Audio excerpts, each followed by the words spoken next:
A 2023 survey found that around 83% of Gen Z women bought products online because content creators recommended them.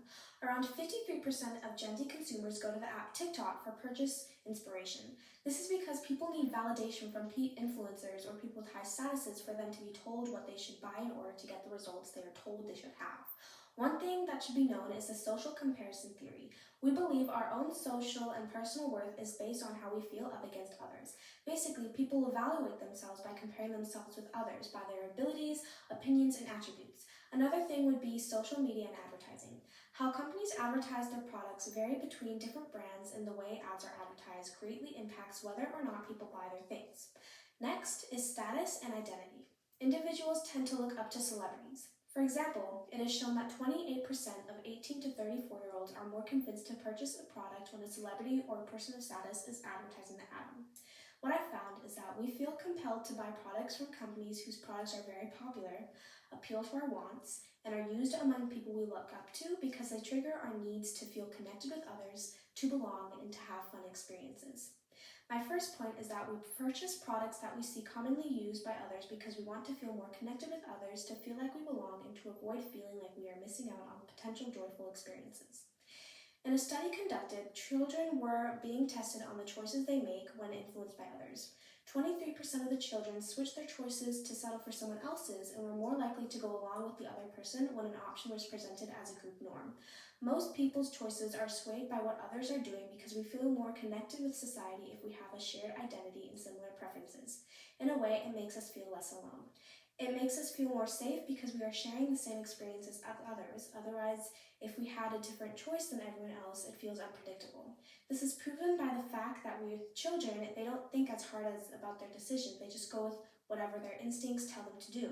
And in this study, their instincts told them to follow what everyone else is choosing to do. So if so many people are buying this one product and it becomes a staple in our modern culture, it makes us feel less of an outcast if we have what everyone else has. In ancient times, humans relied on social groups for food, shelter, and security. Not belonging had negative consequences on our well-being.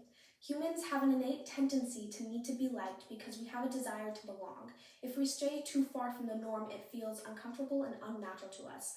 That's why we may sometimes mute our true likes and dislikes, maybe not even realizing that we are doing that because we try to follow the group. We alter what we truly like, or at least refrain from conveying them by choosing to buy things that others like. That's why we want to buy popular products. It's because we try to fit in. Even if we may not necessarily like something in particular, we know others love it, so we try to mirror that to feel like we are in a comfortable zone. British psychologists elaborated FOMO, fear of missing out, and defined it as pervasive apprehension that others might be having rewarding experiences from which one is absent. If we see a product advertised on social media and we see or hear people that have bought it say that it helped them a lot or that they love it so much, whether they actually need it or not, we see people having the same problems as we do, but claiming that this product fixed it. And it brings out this emotion called FOMO, where we want to experience the joy of having our problems gone too. That may be why sometimes you may see certain people that have so many different beauty products in their bathrooms and rooms, even if they don't even use most of them. They hear that others use it and that it is a good product, so they may go ahead and buy it to avoid feeling like they're missing out. Especially when you are wanting a certain result from a product you buy due to insecurities created by society. You see other people with what you want in yourself, and they use a product you don't have, so hoping that you will get the same results, you buy it. It's also a very good advertising tactic because if an ad mentions something that it has that other products don't, people will feel more inclined to buy it. That actually leads me to my next body paragraph, advertising tactics. My next point is that we buy products we see advertised when they are already very popular, appeal to our wants, and when we see them used among people we look up to. 80% of consumers say that brand familiarity, i.e. knowledge of the brand, makes them more likely to buy on social media. This shows that when we know a product is popular among society, we tend to feel more comfortable the more we hear about it because we know so many people are using it, whether it is good or not. We innately start to trust it when we know a lot about the brand's existence. When we hear so much about a product and how commonly it is used among society, we automatically start to believe that it must be a good product if so many people are using it. We start to believe other people's judgments on what is good and what is not because we tend to base our opinions on what most people think. Tying back to my other point, that we rely on other people's opinions to make our choices because it feels more comfortable that way for us. Furthermore, the FDA offers some tip-offs to help you identify ripoffs. For example, these are phrases like "one product does it all," or phrases that target personal testimonials or quick fixes. A really popular way brands and companies advertise their products, whether they're even ripoffs or not, is that they frequently use our insecurities against customers and play on their inner fears.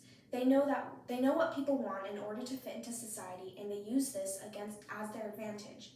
They target common insecurities and perpetuate them by implying to customers that these traits should be gotten rid of in order to get people to buy their things. And in turn, this creates a cycle of never-ending insecurities and purchases because these emotions get people to keep buying their products.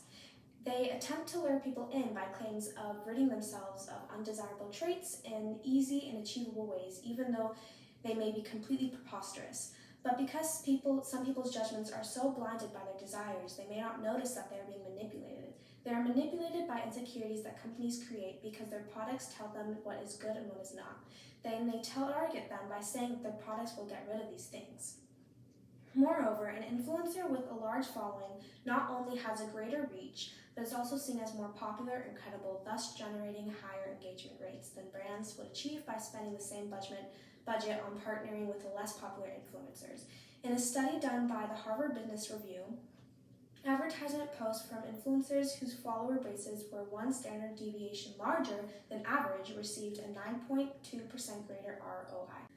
We buy products much more easily when we hear that an influencer we know or a popular celebrity likes it. This is a persuasion strategy by advertisers called ethos. Ethos is when we are persuaded to do something, or in this case, buy a product, only if someone credible to us uses it too. The credible person would be someone with a high social status and that has a lot of influence over others to do the same thing. But what exactly about them and their status makes them feel credible to us? Why do we generally feel more inclined to buy the higher their status is?